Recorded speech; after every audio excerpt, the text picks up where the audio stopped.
একসময় দেশকে দাবিয়ে রাখা আওয়ামী লীগের মন্ত্রীরা বর্তমানে কে কোথায় আছে, চলুন সেটা দেখে আসা যাক। আওয়ামী লীগের সাধারণ সম্পাদক, সড়ক পরিবহন ও সেতু মন্ত্রী ওবায়দুল কাদেরের বর্তমান অবস্থা অনেকটাই ধোঁয়াশা। কোনো সূত্র মতে তিনি দেশ থেকে আগেই পালিয়ে গিয়েছেন, আবার কোনো সূত্রে বলা হচ্ছে তিনি শ্রীমঙ্গলের গ্র্যান্ড সুলতান রিসোর্ট থেকে সেনাবাহিনীর অভিযান চালিয়ে তাকে গ্রেপ্তার করেছে। তবে তার সম্পর্কে সঠিক কোনো তথ্য এখনো পাওয়া যায়নি। অনেকেই আবার গুজব ছড়িয়েছে তিনি নাকি মারা গেছেন, তার কোনোটাই এখনো সত্যতা মেলেনি। তার অবস্থান অনেকটাই ধোঁয়াশা। আইনমন্ত্রী আনিসুল হক ও বেসরকারি খাত উন্নয়ন উপদেষ্টা এফ রহমান গত 13 আগস্ট রাজধানীর সদরঘাট থেকে নৌকায় করে পালিয়ে যাওয়ার সময় গোপন সংবাদের ভিত্তিতে কোস্টগার্ড গ্রেপ্তার করে তাদেরকে। বর্তমানে তারা পুলিশ হেফাজতে রয়েছেন। বাংলাদেশ ডাক, টেলিযোগাযোগ ও তথ্য প্রযুক্তি প্রতিমন্ত্রী জুনায়েদ আহমেদ পলক সরকার পতন হওয়ার পরের দিনই 6 আগস্ট দেশ ছাড়ার উদ্দেশ্যে বিমানবন্দরে গেলে তাকে আটকানো হয়। পরবর্তীতে গত 15 আগস্ট রাজধানীর খেলঘাটের নিকুঞ্জ আবাসিক এলাকা থেকে তাকে গ্রেপ্তার করা হয় এবং তাকে আইনের হেফাজতে নেওয়া হয়েছে।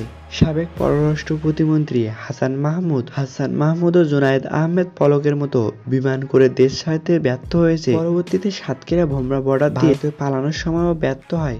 বলা হচ্ছে বর্তমানে তিনি পুলিশের হেফাজতে রয়েছেন। অর্থমন্ত্রী আবুল হাসান মাহমুদ আলী আন্দোলনের গতিবেগ দেখে আগেই দেশ ছেড়েছেন। বিমানবন্দরের একটি সূত্রের মতে তিনি ভিআইপি লঞ্চ ব্যবহার করে দেশ ছেড়েছেন, কিন্তু কোথায় গেছে সেটা এখনো স্পষ্ট করে বলা হয়নি। স্বরাষ্ট্রমন্ত্রী আসাদুজ্জামান খানের মোবাইল নম্বরটি খোলা আছে, তার কোনো খোঁজ খবর পাওয়া যাচ্ছে না।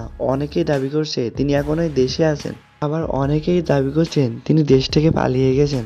গণশিক্ষা প্রতিমন্ত্রী রুমানা আলী টিসু আগেই দেশ ছেড়ে পরিবার সহ মালয়েশিয়ায় চলে গেছেন। অর্থ প্রতিমন্ত্রী আশিকা আয়শা পরিবার সহ কানাডায় চলে গেছেন। তাছাড়াও বিজ্ঞান মন্ত্রী ইসরাফিল উসমান, স্বাস্থ্যমন্ত্রী শাহমাতুল্লাহ সেন, রেলমন্ত্রী জিল্লুর হাকিম, প্রশাসন মন্ত্রী ফরহাদ হোসেন, ক্রীড়ামন্ত্রী নাজমুল হোসেন পাপন, পরিবেশ মন্ত্রী সাবের হোসেন চৌধুরী, শিক্ষামন্ত্রী মহিবুল হাসান চৌধুরী বর্তমান অবস্থায় স্পষ্ট নয়।